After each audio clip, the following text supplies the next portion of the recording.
Unreal Engine 5. Unreal Engine 5. Unreal Engine 5. Unreal Engine 5. Unreal Engine 5. Unreal Engine is not ruining video games.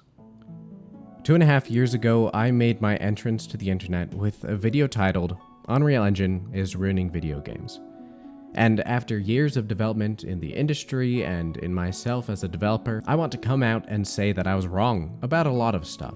I was all high and mighty. Immediately out of high school, I won a couple big game jams, grabbed my first dev contract, and thought I was a professional. I was a designer, somewhat proficient in blueprints, annoyed at the fact that I had to actually code to get what I wanted. I was more annoyed at the fact that I actually had to do something complicated, and realized it wasn't just some inherent issue with the engine. So, I took some time to learn. In fact, I took 2.5 years. I learned 3 programming languages from the ground up, coding a best-selling C++ plugin from scratch, because I realized I could improve the toolsets of Unreal Engine, the ones I complained about. I learned design principles and directed countless creative projects. Many lost to the abyss of cancelled ideas, but some are finished and released. I learned that I really can create whatever I put my mind to. I learned that what makes you a great artist isn't the paintbrush, but the way you put it to the canvas. That being said, could some paintbrushes be improved, leading to far more efficient painting workflows? Do we sometimes try to sculpt with paintbrushes thinking they're a chisel? I don't know. I do know that it's becoming harder for indie developers to graphically stand out.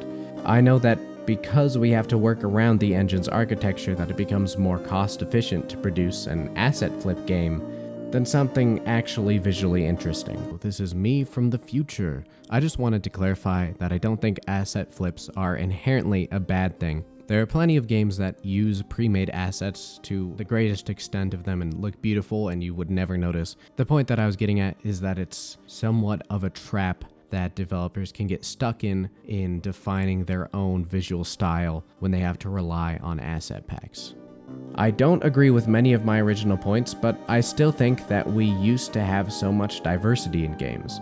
Back in the day, most devs had to create their own rendering engines and coded everything from the ground up, creating a subtly unique visual profile for many games. But now with the biggest names in the industry switching to Unreal Engine, that diversity becomes a lot harder to achieve, even for huge games.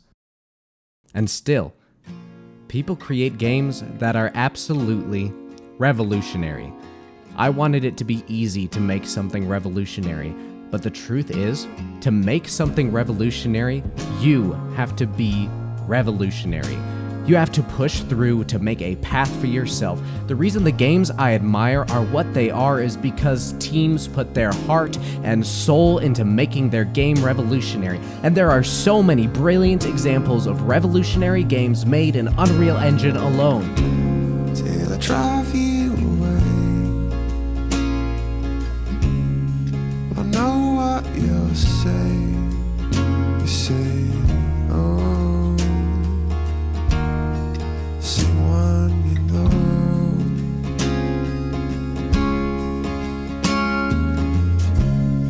But I promise you this, I'll always look out for you. What this all makes me realize is that it's not Unreal Engine, Unity, Godot, I don't know how to pronounce that one, or any tool that hinders our ability to make a game. It's our passion, resilience, and devotion to creating something great that makes something revolutionary. Yes, some things are difficult in Unreal Engine that could be easier. Some things are hidden in the source code. So go search for them, if that's what's going to set you apart from the crowd. The truth is, Unreal Engine is a paintbrush. If you want to carve something memorable, you might need to break the brush, sharpen the wood, and start sculpting away. I'm putting these beliefs into practice. Right now, I'm using Unreal Engine with tools I never thought I'd have access to. Mocap suits, custom plugins, real-time rendering for short films, experimental game prototypes. I want to see how far I can push it to make something that feels truly revolutionary, not because the tech makes it easy, but because I'm willing to dig in and try. And honestly, I am just as excited to see what you make. With the tools we have now, the limits are shrinking every single day, and the next game that blows my mind could be yours.